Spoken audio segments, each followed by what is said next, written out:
So every single survivor is different and everyone's needs are different. I've had high functioning patients who just need an updated pair of glasses, and I've had patients who struggle to communicate in the exam room. And I feel like my ability to give each patient the time they need to express themselves and the time that they need to make it through a long exam without getting overstimulated or overwhelmed, that makes my job much more successful. And Yeah. so I'm able to really personalize my services to each patient. One of the things that I know is that brain injury is not only a hidden disability from your vision, like you can't see it, but it's also a hidden disability in our community. People don't know about it. So we have a lot of educating to do. When we bring on a new member to our team, we have a lot of educating we need to do about brain injury, about what it's like. One of the things that we do to do that, aside from, I could give somebody a book and say, read this book, right, about brain injury. You're going to learn only what's in those pages. But part of what we do when we bring these team members on is we have them meet with brain injury survivors, because that's how we learn. Hands-on training. Yeah. With trial and tribulation comes the opportunity for growth, wisdom, understanding, and the ingredients needed to make the most out of life thereafter. My name is Alvin. I'm the producer of the podcast and the creative job coach here at M.A.R.C. And with this show, we want to give a voice to the voiceless and help to present the stories of true warriors. Each episode is different. Different hosts, different guests, different points of views. But the main idea is to show what a second chance at life means to the TBI community. As we bridge the gap between survivors, their teams, their families, and the people who are oblivious to this cause, we hope to bring positivity and light to the world. We don't take it lightly that you tuned in. Your support is greatly appreciated. Be sure to visit our website at marktherapies.com and also follow us on all social media platforms, Facebook, Instagram, and even YouTube at M.A.R.C Therapies to stay up to date on all things M.A.R.C. Have a wonderful day, and we hope you enjoy the show. Welcome to Live, Home of the Overcomers, a podcast where we explore the new lives of TBI survivors and the people who support their journey. I'm Eric. In each episode, we dive into stories of resilience, recovery, and what it takes to build a new life after brain injury. With us, we have Dr. Siedel. Well, tell us about yourself. My name is Dr. Madeline Siedel. I'm an optometrist who focuses primarily on binocular vision and low vision rehabilitation, specifically how it relates to patients with brain injuries and how changes to the brain affects the eyes and vision. And I treat that. That's what I like to do. Okay. What got you into this field? So, before I became an optometrist, I was a tutor and I tutored students of all ages and ability levels throughout college and into grad school. And I always felt like there was something that was missing and like sort of like a boundary as to how helpful I could be.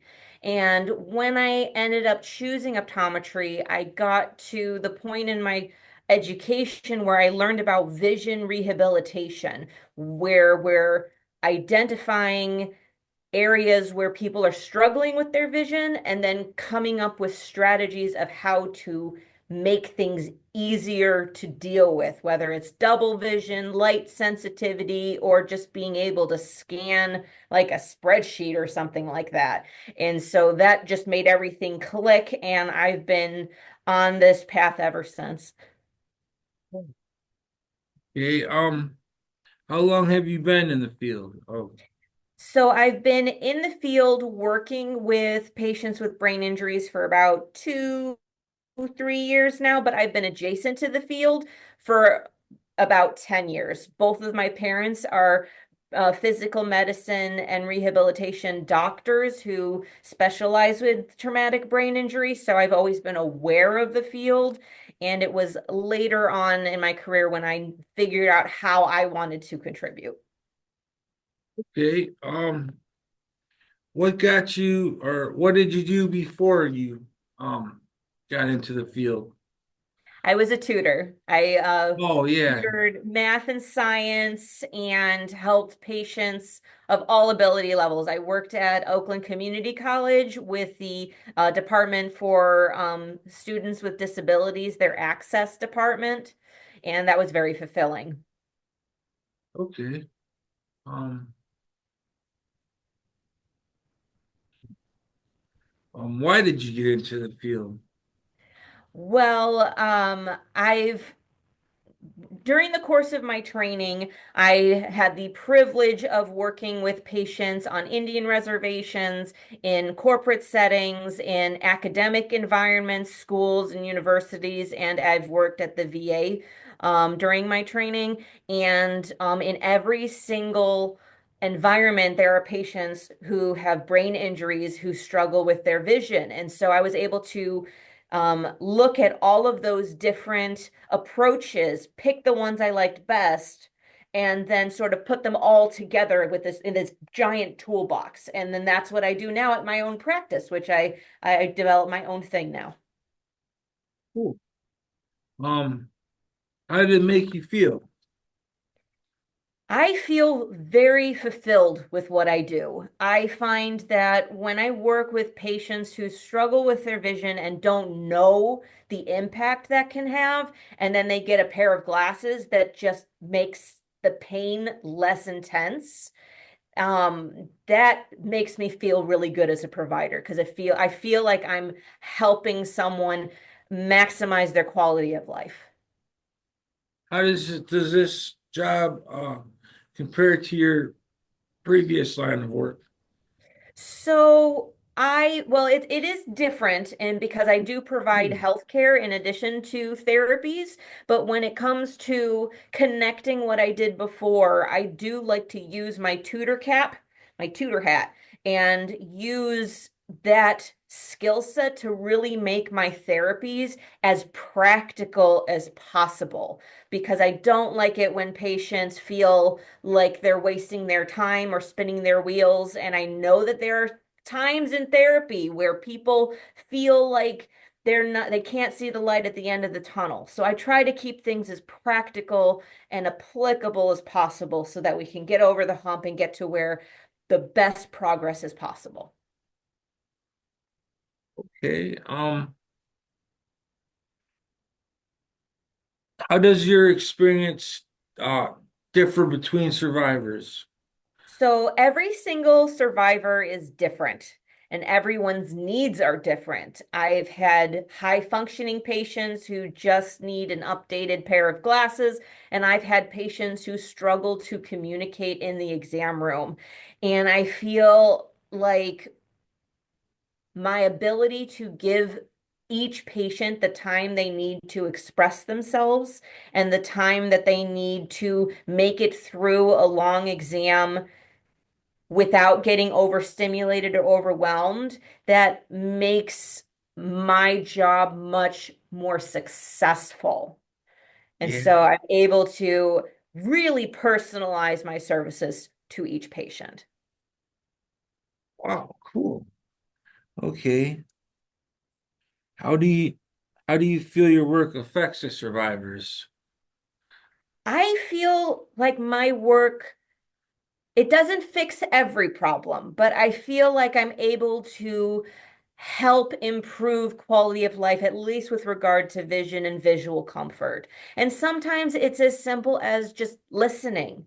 I had a survivor in my chair a few weeks ago who didn't have any complex vision issues, but he wasn't being listened to because he had trouble speaking for himself physically. And so it took him a long time to be heard by the people helping him every day to communicate that he had a vision issue to begin with. He thought he was going a little nuts because he was seeing floaters in his vision and he thought he was making it up. But we brought him in and I gave him the time to speak. I did a thorough evaluation and it turns out he had floaters in his eyes that were normal for his age bracket, that there was no retinal detachment, which was very good. That made me happy. And we were able to give him a pair of glasses so that he was able to see again. And he was very emotional because he thought genuinely that he was going nuts seeing the floaters. He thought that that wasn't real, but I was able to reassure him it was real. I'm glad you told me. And we were able to get that assessed and make sure that there wasn't any health issues that could be potentially blinding. So I thought that was a very positive outcome. Tell us a time where you help to reveal or help a survivor rediscover a skill or talent. Okay.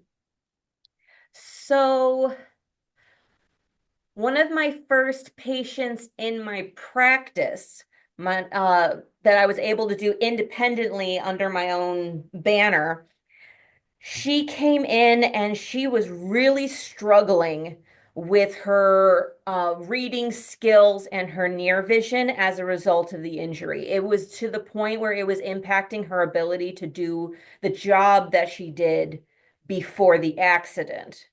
And in 12 weeks of vision therapy, we were able to train her vision, train her eye movements, train her scanning skills, and train her ability to interpret and organize, visually organize her space. And by the end of it, she wasn't 100% ready to get back to work, but she was so much closer to where she needed to be that she was able to work with her occupational therapist to finish all of the skills she needed to do to get back to work quickly. And so we were able to get her back to work, back to functioning, and she was able to do so comfortably for the first time since the accident.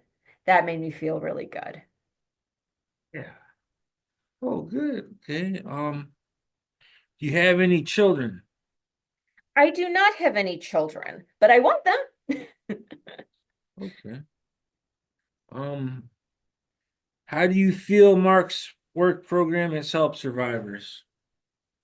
I feel that M.A.R.C's work program has definitely helped survivors. It goes back to that practicality thing that I talked about earlier. I like practical skills, practical goals, and M.A.R.C's work problem addresses all of those things. So I think it's been very, very on point.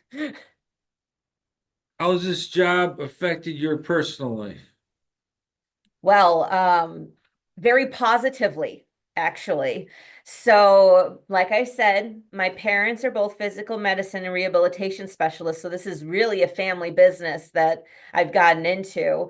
And my husband is someone he's worked in the military, he's worked in hospitals, he's very supportive of everything that we do here, and it's just it gives us a purpose, I when I wake up in the morning, I'm excited to go to work, and that's very fulfilling for me personally.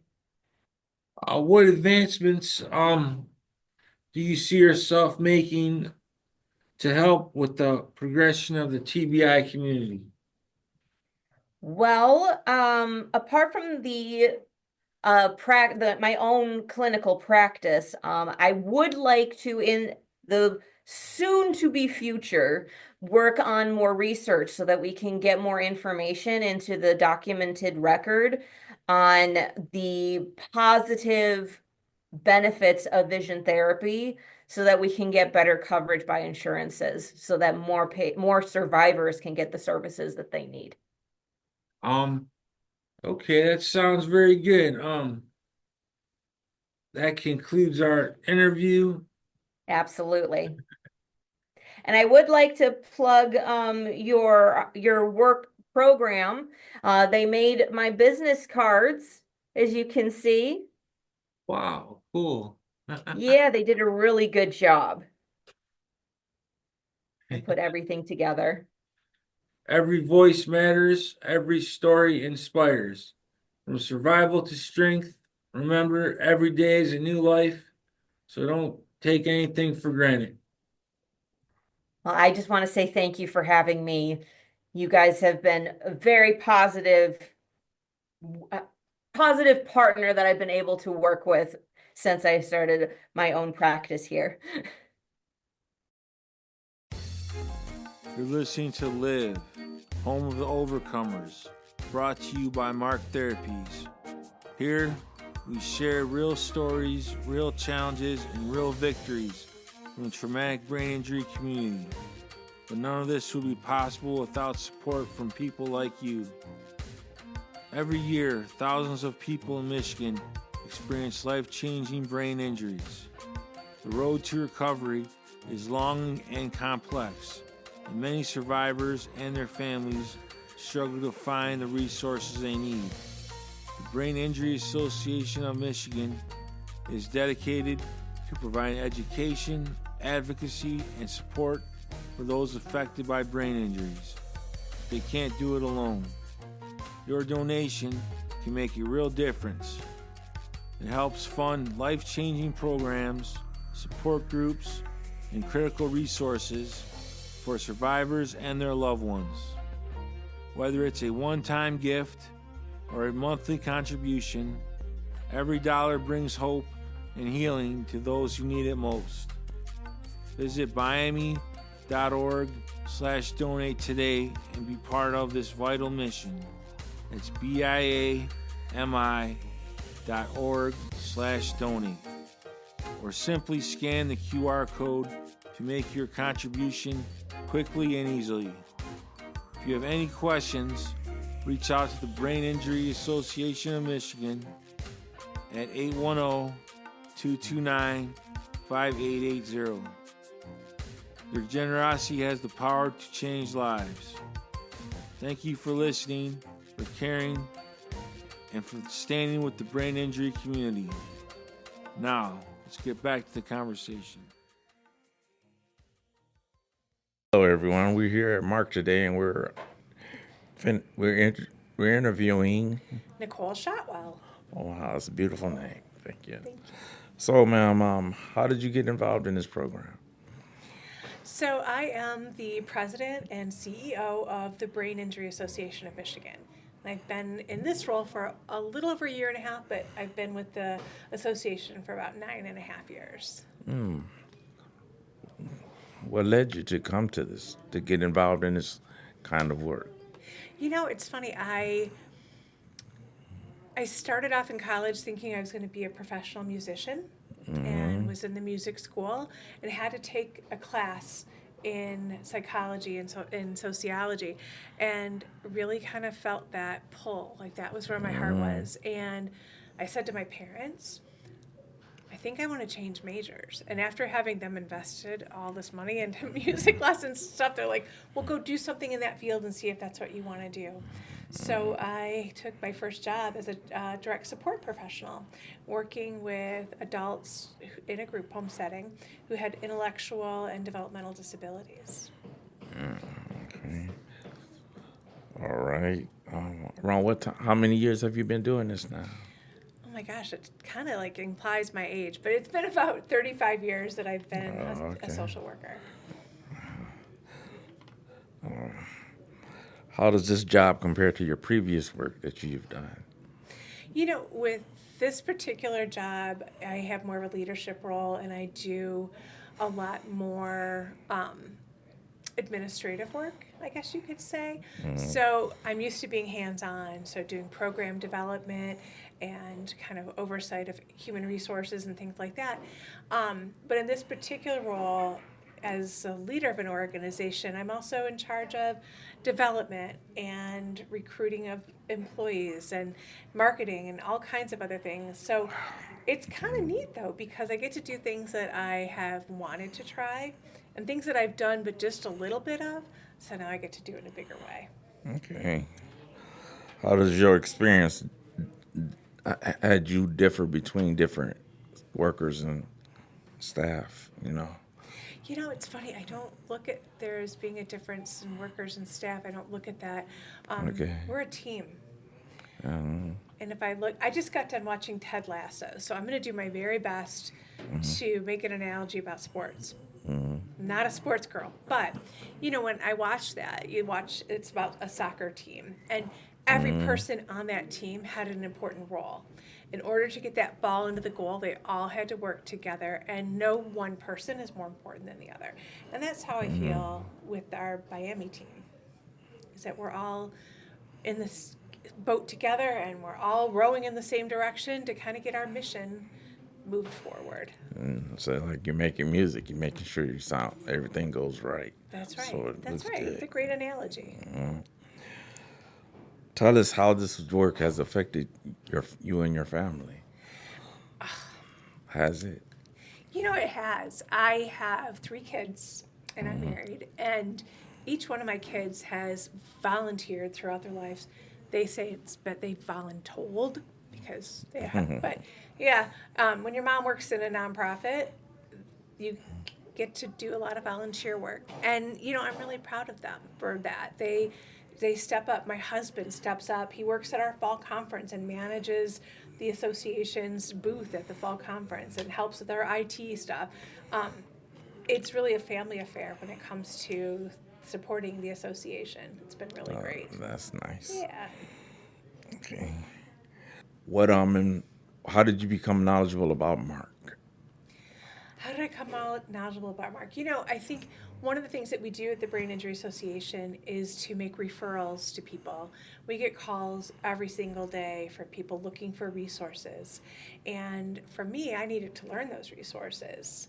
So it was just a matter of doing my research, and then of course I know Nicole for a long time, and I know Dan Eaton. So it was very natural just to kind of stumble upon what you guys are doing here. Okay. From doing this job, how has it helped you in life? It helps me in life because I think about it every single day. I wake up and I'm like, what am I going to do to make a difference in this world?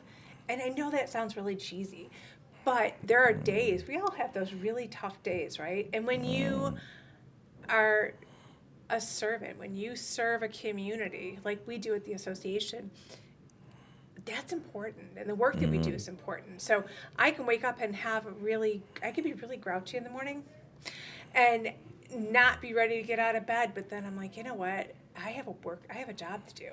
I have people that need me and need our help, and that's what gets me going. That's what keeps me moving every day. That's good. In your connection with other clients and staff, have you seen anything positive or negative come to people when they first started or anything like that? I think one of the things, and it's really more about brain injury, right? One of the things that I know is that brain injury is not only a hidden disability from your vision, like you can't see it, but it's also a hidden disability in our community. People don't know about it. So we have a lot of educating to do. When we bring on a new member to our team, we have a lot of educating we need to do about brain injury, about what it's like. One of the things that we do to do that, aside from, I could give somebody a book and say, read this book, right, about brain injury. You're going to learn only what's in those pages. But part of what we do when we bring new team members on is we have them meet with brain injury survivors, because that's how we learn. Hands-on training. Yeah. Yes. So, in doing this job, how have you come to enjoy it more? I guess, I don't know that I enjoy it more. I really Okay. love what I do, Okay. or else I wouldn't do it, right? Okay. The day that I wake up in the morning and say, I can't do this, is the day that I know that I need to leave. Okay. After you became knowledgeable about M.A.R.C, did you hear anything positive or negative about the place? I've heard all kinds of positive things about M.A.R.C and the impact that M.A.R.C has made on the people that they serve. If you were to to mention this to Mark, to someone to Mark, somebody about Mark, what would you give grade to Mark? You know, what I would say about it is that Mark is very, very person centered. And it's a great place for brain injury survivors to learn and to grow and to find their passion and to pursue their passions. And I love that about Mark. Yeah, I'm a member of a group, the one in Detroit. Oh, so Roderick is. No, I love Roderick. Yeah, he's been there a long time. He's a friend of mine. He stay around the block. He's been there a long, long time. Yeah, in the 90s. Yeah, since 80s. When he had his accident, we just was meeting him yesterday. And they said they're going to have a meeting on Zoom tomorrow pertaining to what's going on in Congress, on the law. And I intended to meet with them and, Okay. become more knowledgeable about what's going on. More you know. Well, and I think it's important to know that so that you can advocate for yourselves. I think a well-informed individual can go very, very far when it comes to moving mountains, when it comes to legislation and laws, and that's how things get done in this country, right? You need to learn about it and then do something about it. Yes, that's the main thing. If you Absolutely. want it to happen, you got to do something about it. Can't just sit there. Yeah. Cool. Okay. Okay. Well, it's nice having you here today, man. Thank you. you. Very Thanks much. for inviting me. I'm really honored to be here. I am too. Thank the Lord. Thank you. Every voice matters. Every story inspires. From survival to strength. Remember, every day is a new day. So don't take anything for granted. Be sure to visit our website at marktherapies.com and also follow us on all social media platforms, Facebook, Instagram, and even YouTube at Mark Therapies to stay up to date on all things Mark.